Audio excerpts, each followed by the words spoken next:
presenta Lecciones de la Biblia.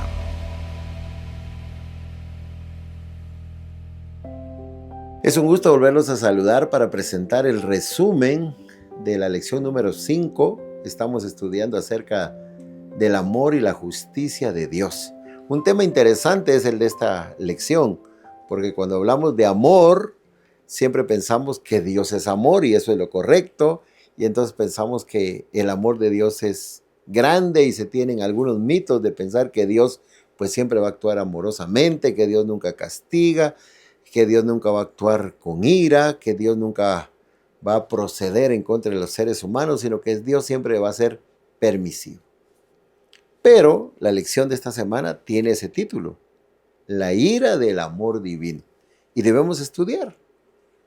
Hay conceptos que quieren enseñar de la ira lo que no es la ira de Dios, porque se basan en la ira humana. Los seres humanos nos enojamos, nos disgustamos, tomamos venganza, hacemos cosas que no están bajo el control a veces de nuestros impulsos, de nuestras emociones, sino que nos dejamos llevar. Pero Dios es un ser perfecto, es un ser justo, es un ser compasivo y tiene que aplicar la ira y la va a hacer en los momentos apropiados como lo ha hecho en el pasado, y sabemos que la va a hacer muy pronto para erradicar por completo el pecado. Así que la ira de Dios sí existe, está en la Biblia y explica cómo es. Siempre Dios actúa con amor, con misericordia, con paciencia, pero el ser humano hace un ciclo. Lo hizo el pueblo de Israel y nosotros lo hacemos. ¿De qué ciclo hablamos? Bueno, Dios hace llamados, invita al pueblo, nos invita a nosotros y nos habla de su amor, de su perdón, de su oportunidad. Pero ¿qué hace el pueblo de Israel? Se rebela contra Dios, se pone en contra de Dios y empieza a alejarse de Dios. Lo mismo que hacemos los seres humanos, oímos de Dios, de su amor, de su misericordia, pero nos empiezan a gustar algunas cosas, nos vamos tras el mundo, tras sus ofertas, tras sus propuestas y nos vamos alejando de Dios. Dejamos esa relación con Dios. Dios que es un Dios de amor, un Dios compasivo, un Dios que dice, esa es tu decisión, está bien, yo me alejo. Dios nunca va a forzar la decisión humana. Él permite que los seres humanos tomemos la decisión. Entonces Él se aleja. ¿Y qué pasa cuando Dios se aleja? Comienzan a venir las consecuencias, los sufrimientos, las maldiciones que Dios había dicho al pueblo de Israel que iban a llegar sobre ellos, comienzan a llegar. Entonces empiezan a venir las calamidades, las crisis, las dificultades. Al pueblo de Israel lo oprimían los pueblos vecinos, algunos los cercaban en cautiverio, algunos les quitaban sus pertenencias y venía el dolor y la tragedia. Entonces ya cuando estaban en esa condición, ¿qué hacía el pueblo? Clamaba a Dios y pedían a Dios misericordia. ¿Y qué hacía Dios? Escuchaba esa petición, ese clamor, y Dios se manifestaba. Venía y liberaba al pueblo. Buscaba un líder o hacía un acto extraordinario y el pueblo era liberado. Pero ¿qué pasaba tiempo después? Se olvidaban nuevamente de Dios y comenzaba otra vez la rebelión. El ciclo de la rebelión del pueblo de Israel es el ciclo de rebelión de los seres humanos. Cuando Dios nos deja, entonces empieza la crisis financiera en algunos, o comienza la crisis familiar, o comienzan las dificultades en el matrimonio, o comienzan a venir las enfermedades, o comienzan a venir otras situaciones de la vida, problemas de trabajo, se comienza a perder la paz, y entonces aparece el grito, la exclamación, Dios, haz algo por mí, Dios, ayúdame, y oraciones, ayunos, peticiones, y Dios se manifiesta. Y Dios actúa, porque Dios es fiel. Pero ¿qué hace el ser humano?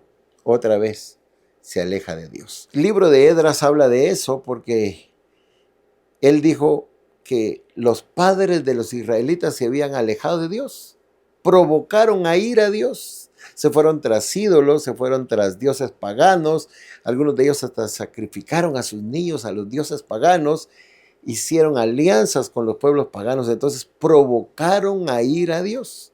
¿Y qué hizo Dios? Se alejó.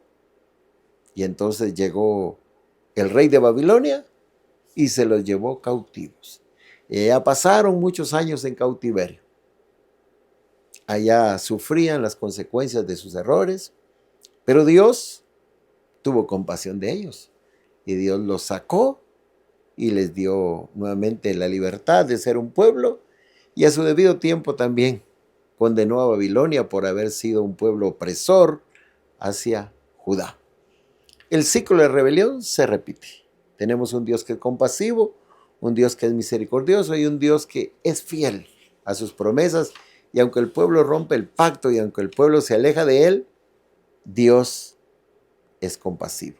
Es lento en airarse. Estudiamos que hay un profeta llamado Jonás, que por su desobediencia, por resistirse al llamado de Dios, entonces se vio en una condición muy triste, pasar en el vientre de un pez, pero estando en esa condición hizo una oración y Dios actuó con misericordia y lo liberó. Y entonces ahora fue cumplir la misión. ¿Cuál era la misión de Jonás? Ir y predicar a Nínive, que iba a ser destruida. Pero si se arrepentían, podían ser perdonados. Y eso fue lo que sucedió. Los ninivitas se arrepintieron de su maldad, tuvieron temor de Dios y clamaron perdón y Dios los perdonó.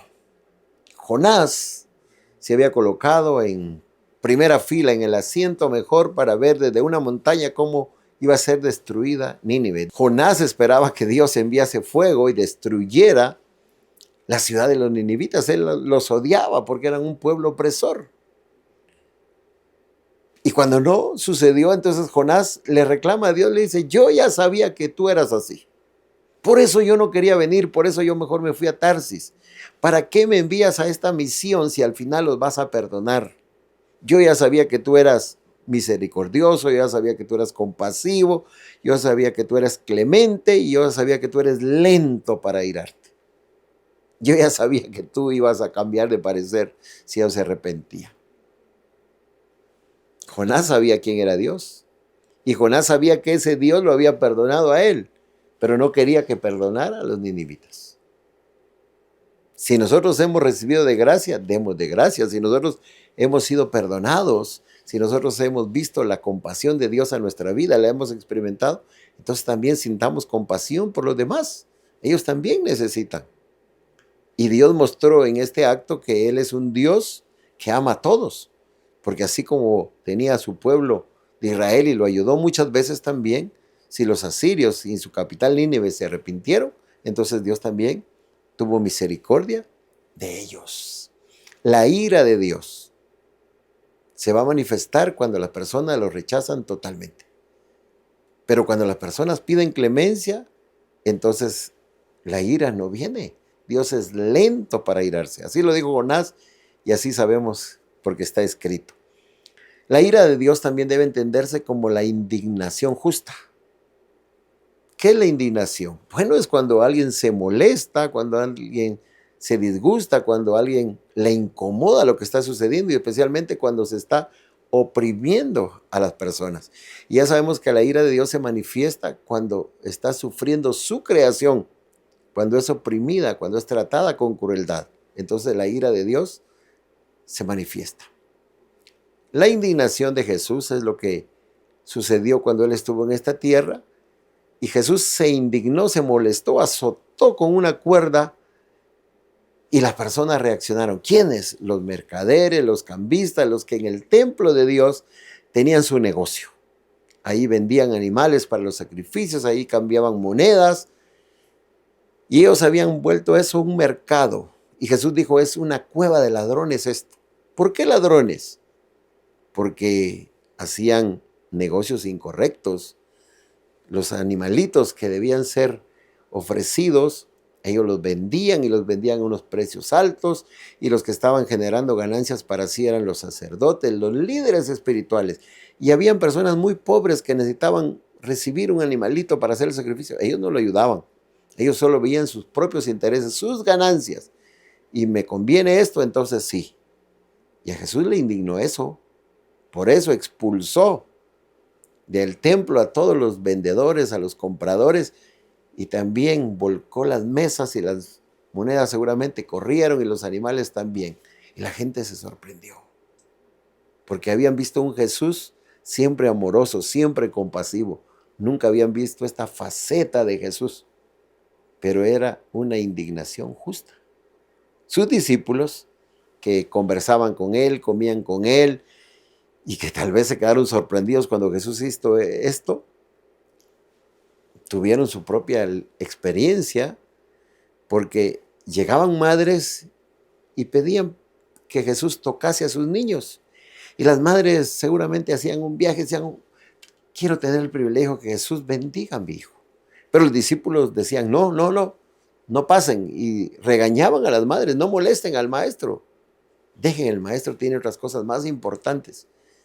Y Jesús se indignó, le molestó, reprendió a los discípulos y les dijo que no hicieran eso, que dejaran a los niños acercarse a él y no se lo impidieran. Así que también los discípulos recibieron su corrección.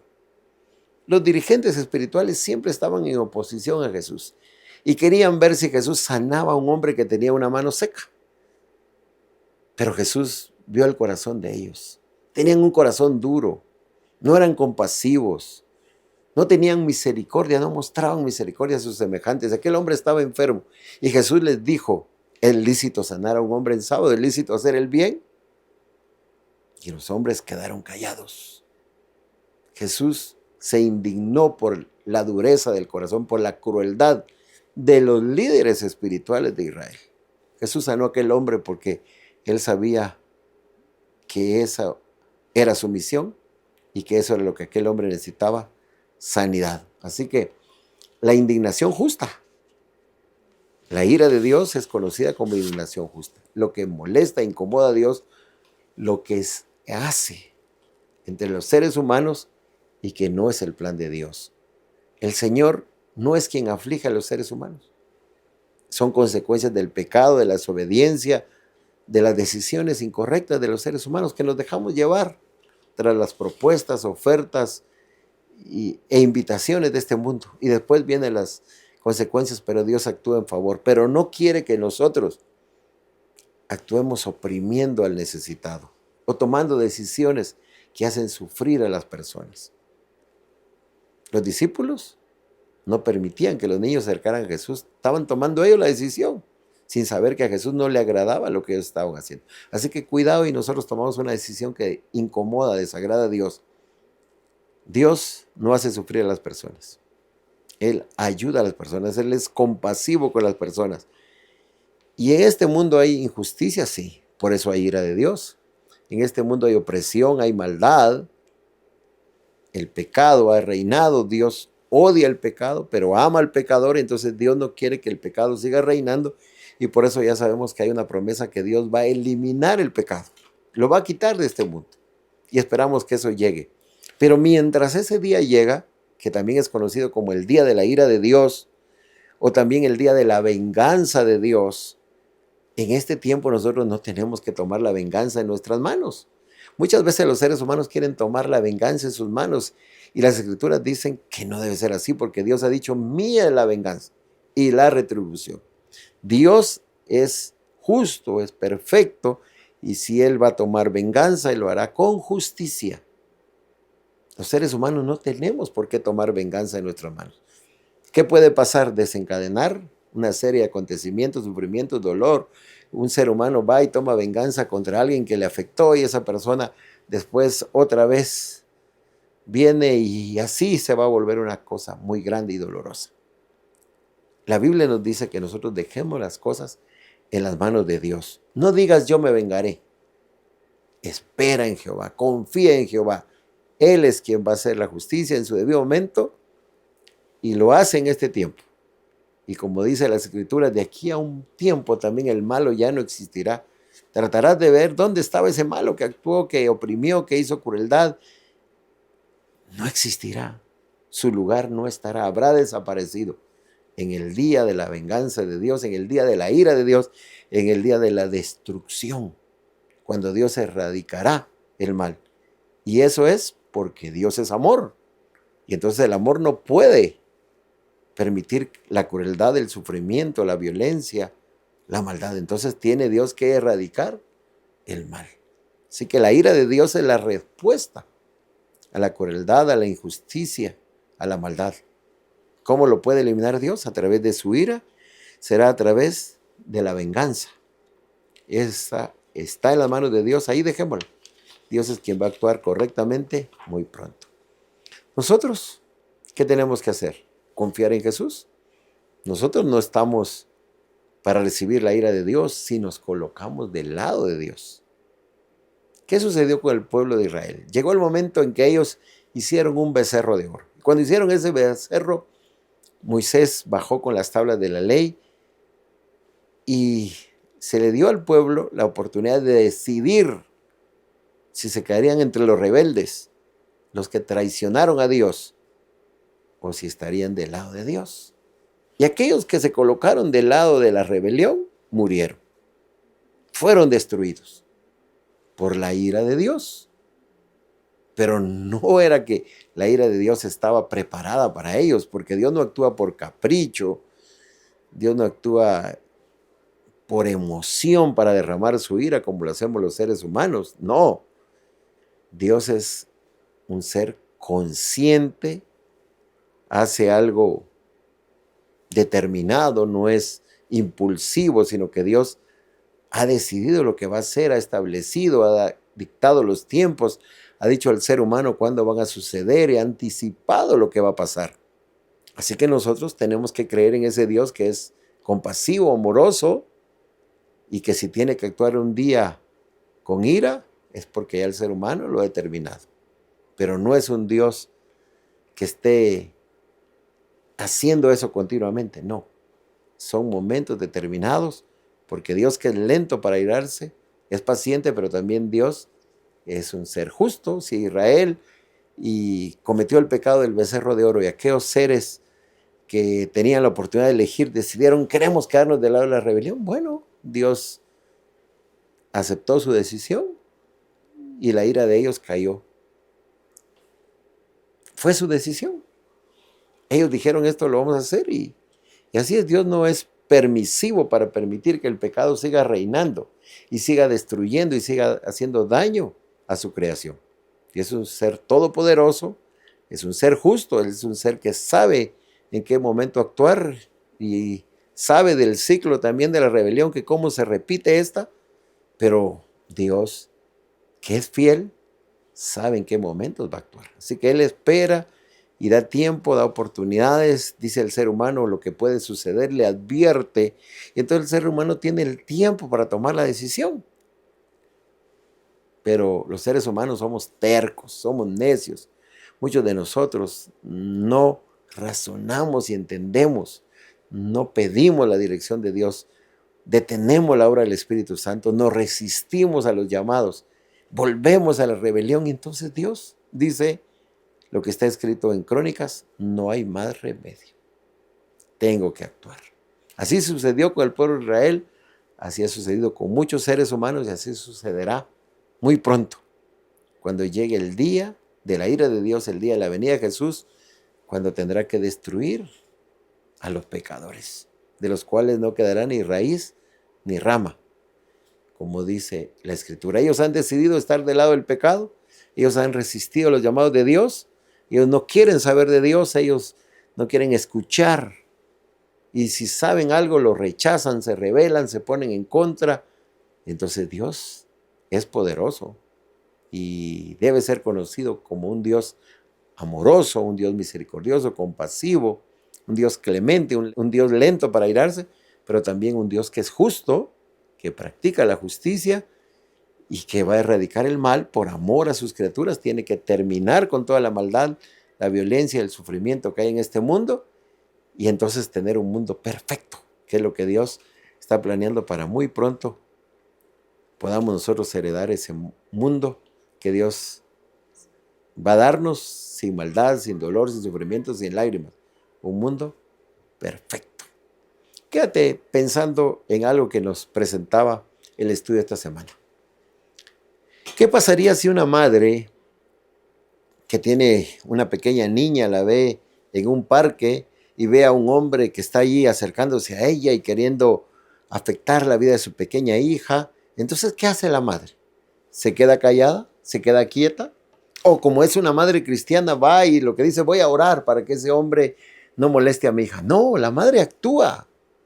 La madre sale corriendo, está indignada, está molesta porque ve que están haciendo algo incorrecto y va y tal vez grita y le dice algunas cosas al hombre o pide ayuda y libera a su niña. Si un ser humano lo hace, entendamos que Dios lo va a hacer en una dimensión mayor. A Dios le incomoda que traten mal a su pueblo, a sus hijos. A Dios le indigna que hayan personas que tengan un corazón tan duro para ser tan crueles con otros seres humanos, para no querer ayudar al prójimo. A Dios le disgusta que aquellos que lo han conocido y que lo han entendido como un Dios de amor, ahora lo rechacen y se vayan. Y no solo lo dejan ahí, sino que se vuelven en contra de él. Y ahora podemos decir, están del lado del enemigo peleando contra Dios. Entonces, la ira de Dios se tiene que manifestar. Y está anunciado que llegará ese día de la ira de Dios, de la destrucción del pecado que hay en este mundo. Y nosotros no estamos bajo la ira. Debemos colocarnos del lado de Jesús. Debemos colocarnos del lado de los que obedecerán a Dios, de los que harán un pacto con Él y se mantendrán en ese pacto. Y la ira de Dios no está sobre nosotros. Veremos lo que sucederá, pero estaremos a salvo, porque hemos creído y confiado en nuestro Señor y Salvador, Jesucristo. ¿Existe la ira de Dios? Sí. ¿Ya se ha manifestado? Sí, muchas veces. Puede leerlo en las Escrituras. Pero Dios ha dado oportunidad de decidirse, ha hecho llamados, ha hecho invitaciones y las personas toman su decisión.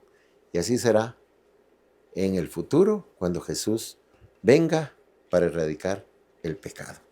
Demos a Dios gracias porque conocemos más de su amor, entendemos sus planes y vamos comprendiendo que Dios tiene que hacer esa obra extraña, como le llaman algunos a su ira, pero lo tiene que hacer por amor a sus criaturas que somos nosotros. Te invitamos a que sigas aprendiendo más de la palabra de Dios a través de lecciones de la Biblia, a que nos sigas en las transmisiones de UR Play, de la radio, que nos sigas en las redes sociales y estás invitado a ir a la iglesia adventista, a asistir y a escuchar más de la palabra de Dios, a presentarte delante de Dios. Estás invitado a escuchar los llamados de Dios. Y lo que Dios quiere es que te coloques del lado de Él, porque Él lo que te quiere mostrar es su amor, su compasión, su bondad, su misericordia.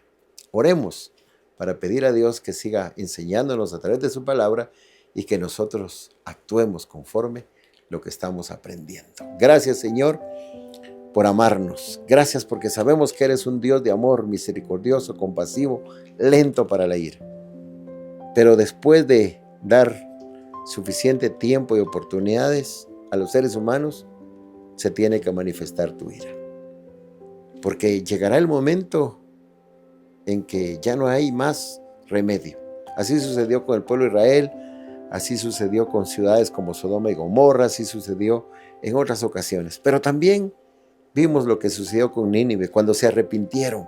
O sea, hay oportunidad para aquel que se arrepiente, para aquel que de corazón reconoce su pecado y pide perdón. Allí se manifiesta una vez más el amor de Dios, que es compasivo y misericordioso. Oportunidades has concedido muchas y sabemos que todavía concederás, pero que nosotros no perdamos esas oportunidades, no las desaprovechemos, sino que valoremos lo que nos amas. Conocemos al Dios que es amor y queremos seguir en las manos de ese Dios amoroso. No queremos sufrir las consecuencias de la ira de Dios. Sí queremos un día estar en el reino de los cielos, en un mundo sin pecado, sin dolor, sin sufrimiento, porque la ira de Dios habrá quitado eso de este mundo y dará un mundo perfecto.